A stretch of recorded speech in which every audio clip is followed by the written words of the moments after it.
talk about this other situation that's happening. Lawlessness. The spirit of lawlessness, it's in the world. Now, we're told by John in 1 John that the spirit of Antichrist have been in the world for some time already. Many Antichrists have gotten into the world, and one of the things we know the Antichrist is all about is lawless. He is the lawless one. The mystery of lawlessness, the mystery of iniquity is already at work.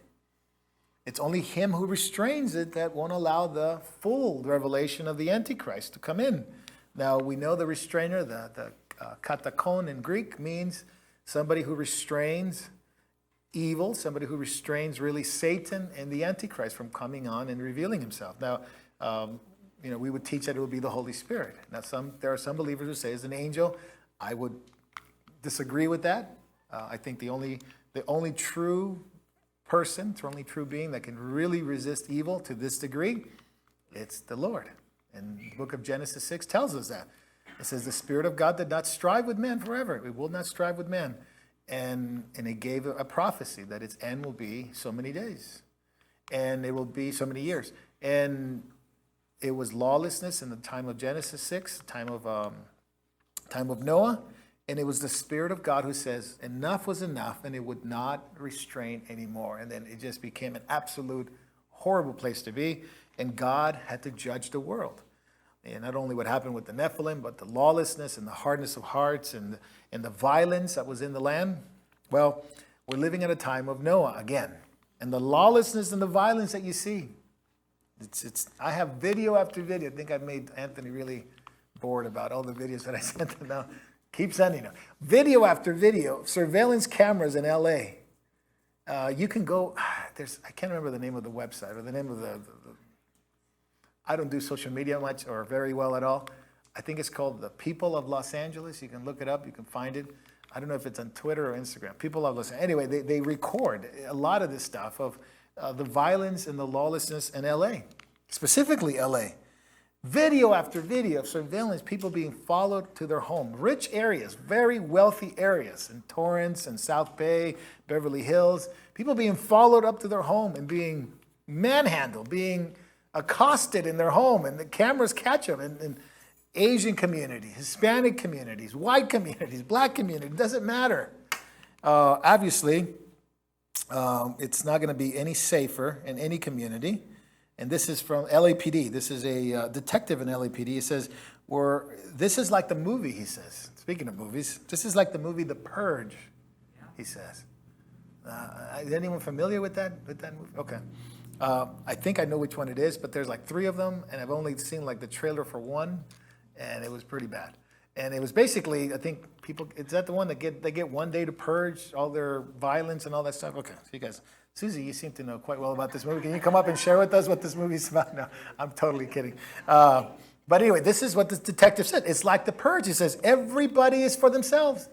The police is not going to help, he says. It's like you come to the LA, he says, it's like The Purge. It's like The Purge. Criminals have run roughshod through the city, he says, and there's really no way of curtailing them. It's like a Robin Hood mentality. What do they mean by that? Is basically they rob very wealthy areas. This is Westfield Nordstrom Mall in Topanga Canyon. There's a couple of ones in Northern California. They basically rob. It's like a mob. It's like a flash mob of delinquents. They show up, they park their cars, they block the streets, they run into the stores, they break a bunch of stuff, accost the people that are there, take all this Louis Vuitton stuff or whatever they do with it, and they run back into their cars and they take off. Now, it's on video. I have a very low resolution camera, and I can tell the license plate numbers of a lot of these cars. Yes, sir. Right back on the street. They get put back on the street. Date, and they get put back on the street. No warrant. No bail, nothing. Zero bail. That's what they just keep going back. Unreal. I have the footage. If anybody wants it, I could see the license plate numbers. But like Rick said, that even if they do arrest them, what do? They put them right back on the street. Even if they do arrest them, right? Which many of them probably don't. Burglars in California have taken on burglaries in California sky high. So be careful. Honestly, be careful. This is, not just as a pastor, as a friend, as a brother, as I'm telling you. Honestly, ladies, be careful. Driving home, better make sure nobody's following, nobody's parking behind you. You better, talk to Bear. He could give us a thing or two about a thing or two. Absolutely. In Bank of America, in New York City, not just here, but New York City, they're told, dress down to the workers. Dress down when you go to work. Go in like sweats and T-shirts. So it doesn't seem like, you work there, because they're targeting wealthy areas, right? So Bank of America, needless to say, this is just the beginning. By the way, the detective, who can forget the Christmas massacre, right? The Christmas massacre in Wisconsin, the fentanyl, opioids, by the way, this is not just the violence, the lawlessness, but the pharmakia, the witchcraft that goes along with it, the occulticism. Long story, I would make this a 3-hour thing if I kept going with it. The immigration crisis bringing in the cartels, and not only the cartels' violence, but the cartels' theology. What is it? Santa Muerte. The idolatry of Santa Muerte, the holy death, the worship of this cult deity being found in L.A., murals, and some of the activities that they do. It's found in L.A., coming from Mexico, coming from the cartels in Mexico. So crime after crime, but, they have asked the governor to do something about it. Well, he says, we shouldn't call them mobsters or rioters, because that is racist. He says, the DA in some of these cities don't want to do anything about it. What's the one in L.A., Bear? Definitely doesn't want to do anything about it.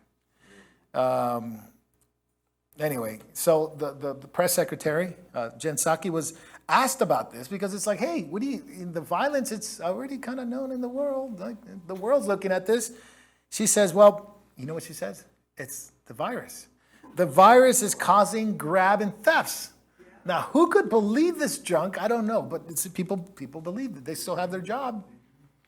Mayor Lightfoot says it's the department store's fault for the rioters. They should have better surveillance. They should have, they should just be protected better.